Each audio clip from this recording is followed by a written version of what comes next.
Beaucoup de chrétiens aujourd'hui croient que l'État moderne d'Israël, né en 1948, est l'accomplissement final de la promesse faite à Abraham. On cite la promesse de la terre à sa descendance, et on conclut que les Juifs possèdent aujourd'hui cette terre par droit divin. Mais cette vision est incomplète. La Bible montre que Dieu a déjà ramené son peuple plusieurs fois sur cette terre après des exils successifs. Et surtout, elle révèle un principe clair.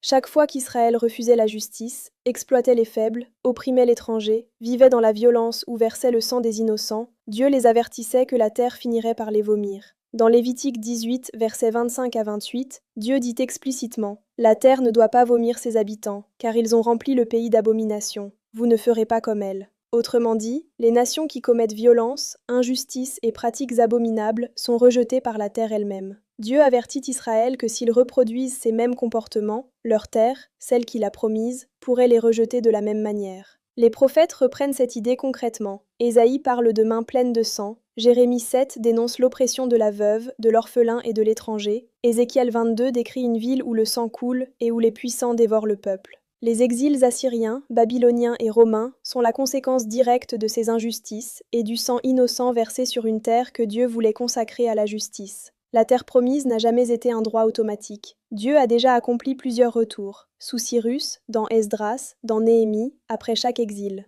Affirmer que la prophétie du retour s'est accomplie seulement en 1948 ne correspond pas à ce que raconte la Bible. Pourtant, les évangéliques sionistes et certains pasteurs adorent parler de l'imminence de la fin des temps et du retour du Christ. Ils utilisent 1948 comme date de départ de l'agenda des prophéties de la fin des temps. Voici pourquoi. C'est puissant pour mobiliser les foules autour d'une cause. Cela crée la peur de l'Apocalypse et un sentiment d'urgence. Il faut faire des œuvres pour plaire à Dieu, car on se retrouvera bientôt face à face avec lui. Les croyants sont ainsi pressés de participer activement à l'histoire de la fin des temps, comme acteurs et non comme simples observateurs, pour se sentir au bon côté de Dieu.